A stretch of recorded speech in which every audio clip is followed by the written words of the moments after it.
국보급 센터. 전무후무할 선수가 아닐까? 검투사. 인생 이모작 대성공. Thunder, feel the thunder. Lightning and the thunder, thunder.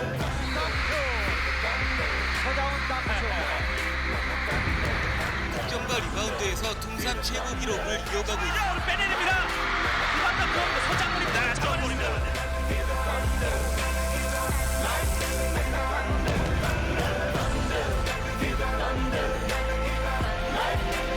대한민국 최고의 최장이제 서장훈 씨 나오셨습니다. 아유, 감사합니다.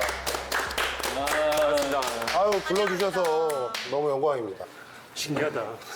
아니, 제 젊은 시절에 농구가 엄청 중요한 스포츠였기 때문에 약간 정말 스타를 만나는 것 같은 느낌이 있어요. 아유, 감사합니다. 이게 저희끼리 장훈 씨 나오기 전에 이제 서로가 알고 있는 이미지에 네네. 대해서 나눠봤는데 네. 인생 이모작을 성공한 사람이래요. 저 최근에 되게 인상 깊었던 게 네. 그 백상예술대상에서 네네. 상 받으셨잖아요. 작년에. 네, 작년에. 네네. 근데 그때 수상소감에 그렇게 얘기하시더라고요. 25년 전에 백상 체육대상을 받은 적이 있다. 네, 네. 운동인으로서. 그러니까 백상 예술대상과 체육대상을 받은 유일한. 이렇게 영광스럽게 상을 주셔서 너무 감사하고 제가 25년 전에 백상 체육대상을 받은 적이 있습니다. 25년 만에 백상 예술대상을 받는 참 사람 인생이 참 알 수 없다라는 생각이 듭니다. 근데 이렇게 인생이 한 번에 전환되는 분들은 주변에 많지가 않잖아요. 그렇죠. 저도 이제 가끔 예전에 저희 필름 그거를 보면 와 내가 어떻게 저렇게 뛰었지? 지금 제 몸 상태를 봤을 때 저게 내가 맞나 싶을 정도의 그런 그치. 완전히 다른 느낌이에요. 그래서 그 두 가지. 가발을 쓰고 손녀로 나오고 있는 서장훈과 예. 검투사로서 승리를 떠나고 있는 서장훈의 어떤 그 두 이모작에 대한 얘기를 지금부터 한번 좀 얘기를 나눠볼게요. 근데 뭐 제가 일단 뭐 농구 팬으로서 딱 한마디로 요약을 하자면, 그러니까 기록으로 보건 아니면 농구 역사에서 보건 이렇게 압도적인 데뷔를 한 선수가 없어요, 한국에서. 93년에 실업 농구팀과 같이 농구 대잔치를 하잖아요, 대학팀이랑 합해서. 연세대 들어갔을 때. 그러니까 대학팀이 우승한 게 최초였죠. 네네. 93년인데. 그러니까 등장하자마자 평정을 해버렸어요. 이런 선수는 없었어요. 허재 역시, 그리고 이충희 선수 역시 완전히 데뷔하자마자 모든 걸 성인까지 압도한 적은 없었거든요. 그러니까 제가 보기에는 이런 피지컬이나 실력으로 보건데 단연 압도한 선수가 아닌가라고 생각이 드는 거예요. 왜냐하면 감사합니다. 되게 간질간질해 하시는 것 같아요. 지금 표정이. 간질간질이 아니라 이런 얘기도 참 오랜만에 들어요. 왜냐하면 요즘은 뭐 제 일상이 이제 뭐 방송 녹화하면서 맨날 사람들이 저 뭐 놀리고 뭐 이거만 듣다가 이런 얘기를 들으니까 저 스스로 막 가슴이 좀 뭉클해지는 것 같아요. 너무 잘 나왔네. 더 뭉클하게 이것 좀 해드릴게요. 말씀해 주세요. 제가 이렇게 사람들이 얘기하는 이유가 있어요. 왜냐하면 일단 KBL 홈페이지에 가보면요, 13,231점으로 역대 총 득점 1위고요. 근데 이게 들어서는 잘 실감이 안 나는데. 이게 매 시즌마다 한 경기마다 거의 20점을 해야 됩니다. 20점. 두 자릿수. 그리고 리바운드도 리바운드도 압도적이에요. 리바운드도 1인데 5,235개. 쫙 보고 집에서 만약에 본방 보면 눈물 철철 흘리고. 근데 아까 13,000 몇 점이요? 13,231점. 이거 기록 아직 안 깨졌죠? 안 깨졌죠. 지금 10,000점 넘은 선수가 제가 알기로는 추승준 선수랑 김주성 선수 네. 셋밖에 없는 걸로 알고 있어요. 2위랑 3,000점 가까이 차이가 나요? 근데 그 선수들이 다 은퇴를 해서 다음 그러니까 오늘 잘생겨 보여. 되게 표정이 다르잖아. 되게 달라요. 느낌이 되게 다르잖아. 이런 면이 있는지. 아니, 왜냐면 같이 노래방 가면은 맨날 걸그룹 춤추면서 막 이런 게 있는데, 너무 위대해 보여. 약간.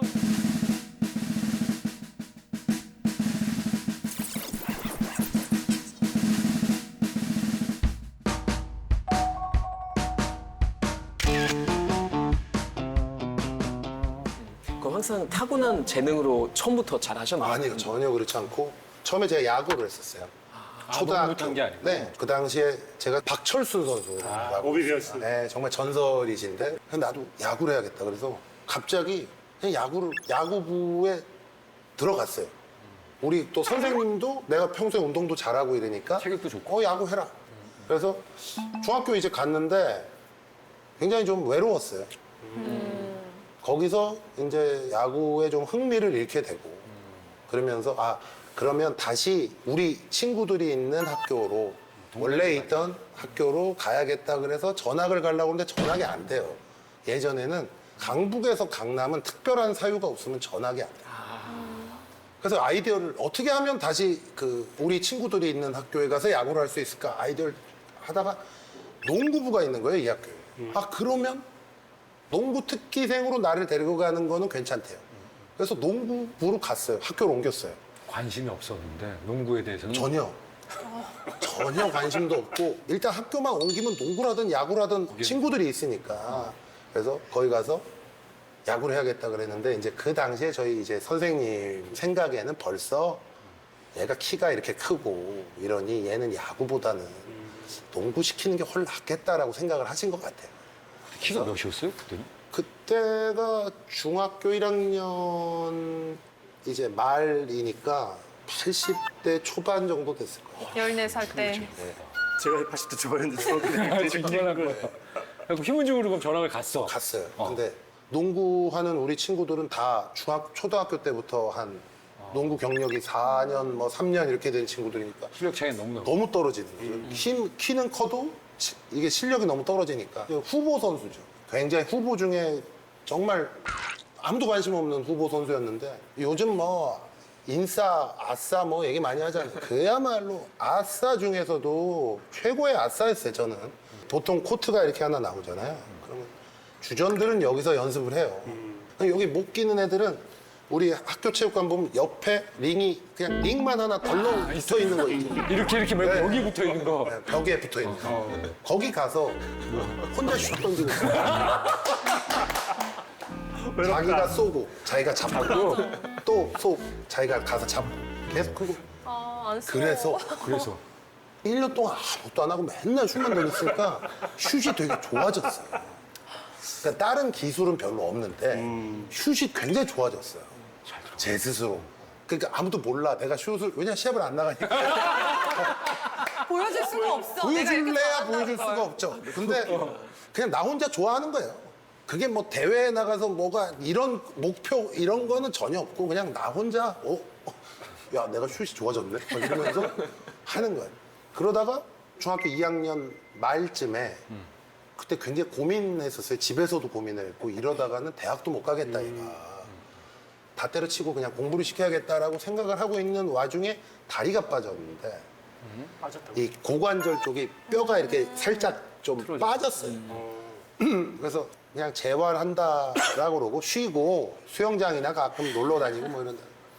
석 달 만에 키가 한 2, 3cm 컸어요. 석 달 만에.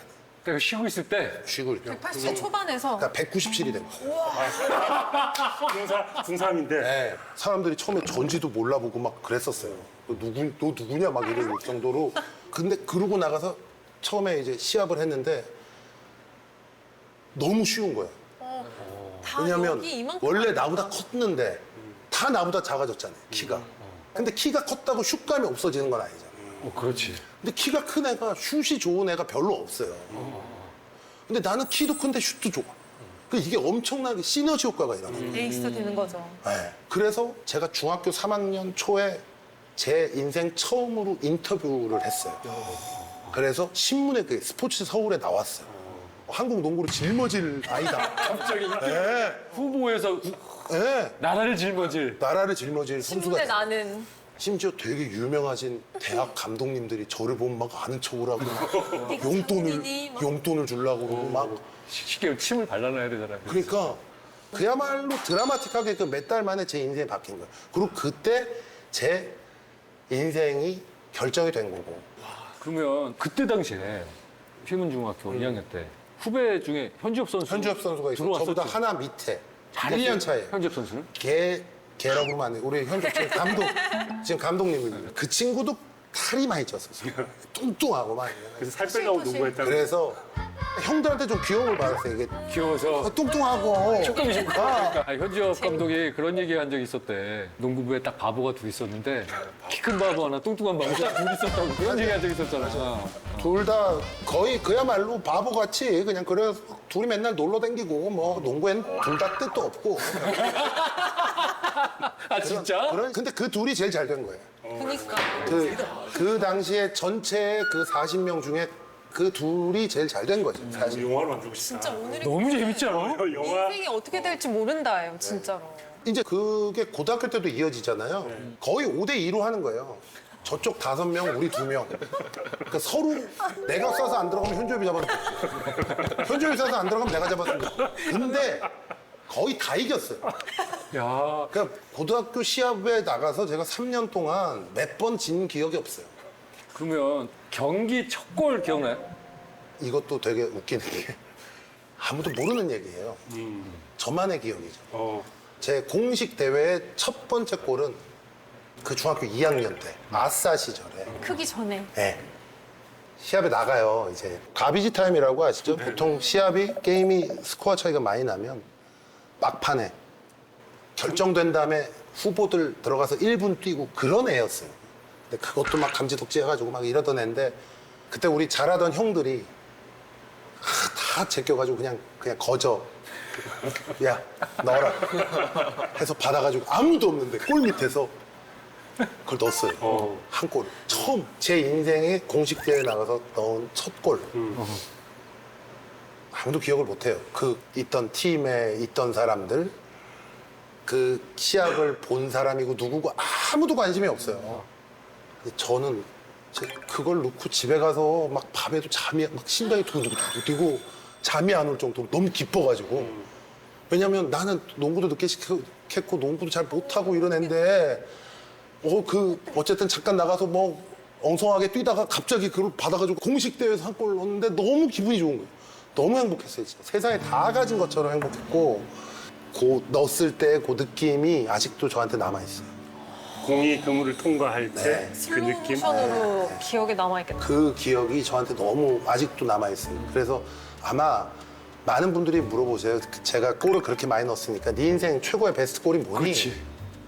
전 그 골이에요. 그 많은 골들 중에 그 많은 골들 중에 왜냐하면 가장 행복했던 순간 내가 골을 넣고 가장 행복했던 순간은 그때였어요. 이때부터 이 인생이 이제 바뀌면서부터 스카웃 전쟁이 네. 서장훈 선수에 대한 그게 제에서 그때 당시에 자료가 좀 있더라고요. 빠밤. 볼게요. 고3 때부터 서장훈을 잡아라는 기사가 그냥 막 도배가 돼요. 고3 때 특히. 기사 내용이 차세대 최고 센터 스카웃 비상, 고교농구 최장신 센터 서장훈의 진로는 어디냐? 연세대는 휘문고와 자주 연습 경기를 치르며 구경 나온 서 씨의 부친에 대해서 최대한 예의를 베푸는 등 환심을 사려 노력. 정말 옛날 기사네요. 이런 기사가 있더라고. 진짜 옛날엔 다 이렇게 썼으니까 이런 식으로 썼어요. 이거 사실이에요, 근데 이거?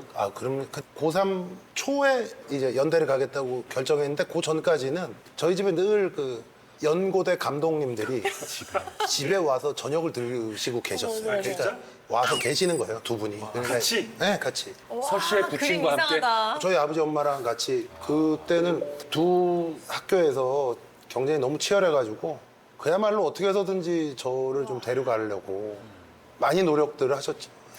들어가자마자 연세대학교가 그 농구 대잔치라고 하는 곳에서 가자마자 이제 우승을 하고. 가장 그 당시에 이제 좀 사람들이 많이 놀랐던 게 그 당시가 기아자동차 농구팀의 시대였어요. 허재, 허재, 김유택, 한기범, 뭐 우리 정말 대단하신 선배들이 그야말로 뭐 7년, 8년을 계속 우승을 하던 시절이에요. 근데 아무도 그 기아한테 이기지 못했는데 이 어린아이들이 기아를 꺾고 챔피언이 됐다는 게 굉장히 또 드라마틱한 얘기잖아요. 이게 거의 지금 좀 말도 안 되는 일이 벌어진 건데 MVP였단 말이에요. 네.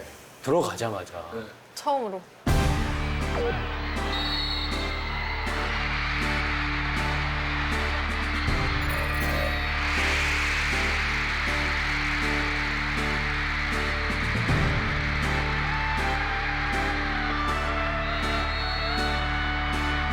대학교가 챔피언에 찾아오릅니다.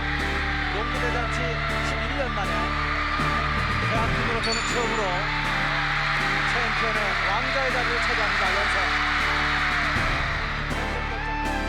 운동 선수들에게 오빠 부대라는 거는 거의 최초로 붙었어. 너무 웃긴 게 그 당시에 KBS 뉴스에 9시 뉴스에 제가 X세대의 대표 주자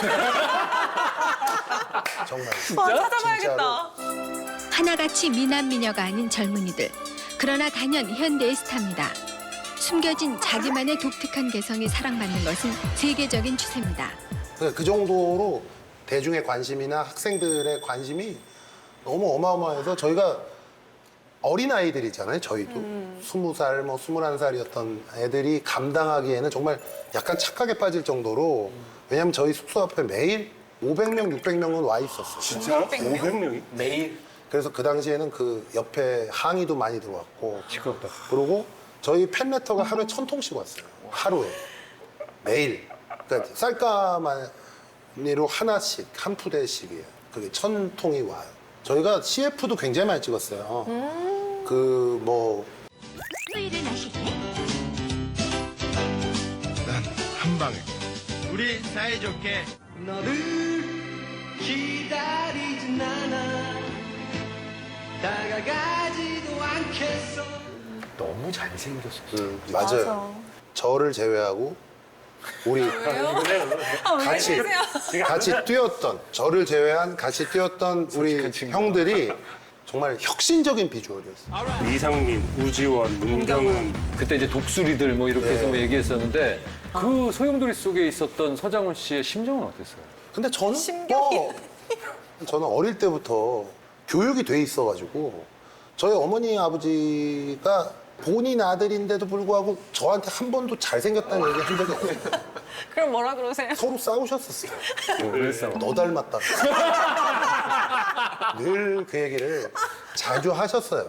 그래서 저는 그게 이것도 또 이게 연결이 이게 되는 것 같아요. 제 인생에 연결이 되는 게 그때는 이성에 대한 뭐 관심도 엄청나게 많을 때고 뭐 소개도 받고 싶고 이런데 맨날 너무 잘생긴 사람들 너무 인기 많은 사람들하고 같이 다니니까 그러면 매력 어필할 수 있는 걸 내가 스스로 개발을 좀 해야겠다라는 생각이 있었어요.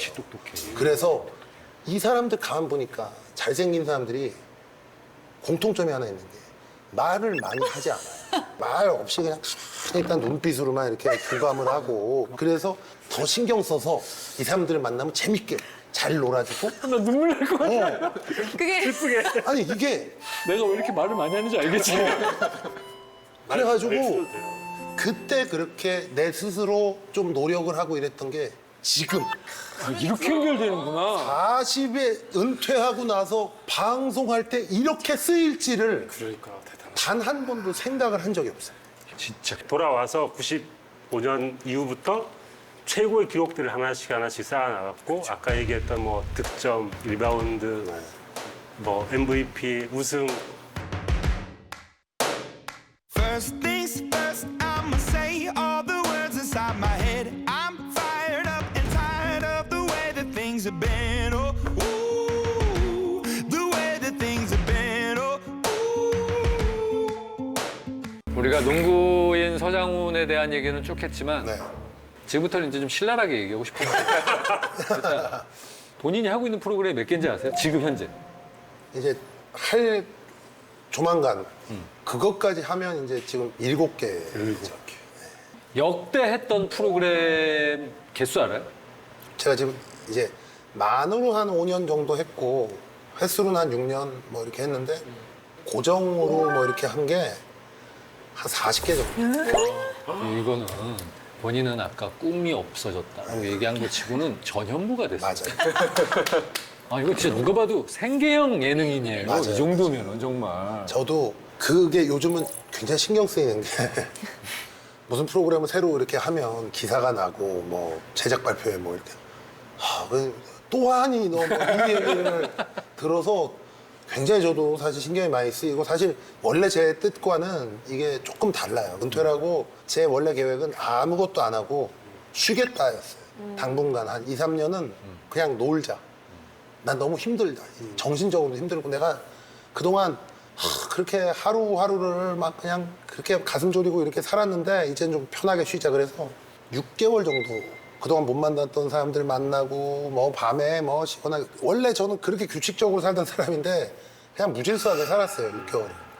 그러고 있다가 뭐 어디 가서 뭐 하고 있는데 갑자기 재석이 형이 전화를 한 거예요. 그때는 제가 그렇게 친하지 않잖아요. 근데 이 형이 연락이 와서 뜬금없이. 그냥 잠깐 여기 15분만 왔다 가면 안 돼요. 내가 그 유혹의 거인이라고. 아유, 정훈아. 안녕하세요. 하여튼 네가 이제 연예인으로서 아니라고는 하죠. 아니라고. 아니, 그러니까 방송에 나오는 사람은 아니지. 연예인이지. 왜냐면 뭐 이게 술 먹고 불러내는 거 있었어. 기억나요. 그래서 그걸 했는데 그때부터 반응이 엄청 뜨거운 거예요. 너무 막 재밌다라고 그러고 난리가 나. 이제 그때부터 우리나라 모든 프로그램에서 섭외가 다 진짜. 그때 이제 그러고 나서 밖에 나가고 이렇게 하면 그 전까지 사람들이 저를 봤던 시선 이런 게 너무 달라지는 거예요. 너무나도 따뜻한 눈. 왜 이렇게 하고. 너무 재밌어요. 너무 잘 봤어요. 너무 뭐 평소에 나를 봤던 그 대하는 태도와 눈빛과 너무 달라져 있는 거예요. 이게 너무 드라마틱한 반전인 게 경기장에서 저도 봤지만 경기장에서 자신을 보던 어떤 관중들의 표정을 보다가 딱 나왔는데 너무 호감 어린 시선으로 나를 바라볼 때 그 처음 느껴보는 기분이었겠다. 거의. 정말 너무 오랜만에 내가 이런 이 길에서 사람을 봤는데 누가 이런 모습을 나한테 보여준 게 너무 오랜만이잖아요. 근데 너무 기분이 좋았어요. 일단은 뭐냐면 농구장에서만 봤던 나라는 사람에 대한 편견을 어느 정도 이게 잘하면 바꿀 수 있겠는데라는 생각이 든 거예요. 지금까지 가지고 있었던. 왜냐면 사람들은 날 잘 몰라. 내가 어떤 사람인지. 근데 나는 원래 요즘 방송하고 있는 그 서장훈이 원래 서장훈이거든요. 근데 코트에서 뛰고 인상 쓰고 싸우고 이것만 봤기 때문에 쟤는 굉장히 뭐라 그럴까 까칠하고 무섭고 못됐고 이런 사람으로 생각하는데 왜냐면 코트에서는 나에 대해서 얘기할 기회는 없잖아요. 그렇죠. 경기에 대해서는 인터뷰를 할 수 있지만 심지어 내가 화를 내면 내 인성을 가지고 욕하는 사람들이 심지어 어떤 일이 있었는지 알아요? 저 기사에서 경기장에서 플랜카드를 들었는데 서장은 죽어라라는 플랜카드가 있었던 적이 있었어요. 있었다고요? 있었죠. 어. 그 옛날 우리 선배들 열렬한 팬들이 그 사람들 졸업을 했잖아. 다른 팀에 갔겠지. 우리가 계속 이기니까 안티가 되는 거야. 화가 나서 그 옛날엔 같이 우리 팀을 응원하던 팬들이 저에 대한 안티로 돌아선 거죠. 그래서 죽어라 그래서 너무 기가 막혀가지고. 그런 걸 쓸 근데 수가 있어. 그때 그 경기 하필 또 부모님이 오셨었대요. 그래갖고 그때 막 너무 속상했었다고 장훈 씨가 이것만 좀 내리라고 이거는 좀 너무 눈에 밟히니까. 우리 부모님이 가졌어요. 부모님이 그 학생들한테 가서 얘 부모인데 이건 좀 심하니까 이건 내려라 그래서 그 친구들이 죄송합니다 그러고 이제 내렸었던.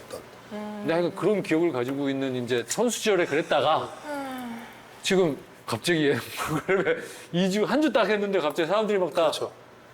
그 시선을 느끼고 나서 야 이거 그러면 당분간은 괜찮은 프로가 있거나 하면 그래 그러면서 이제 하나하나 이렇게 하게 된 거예요.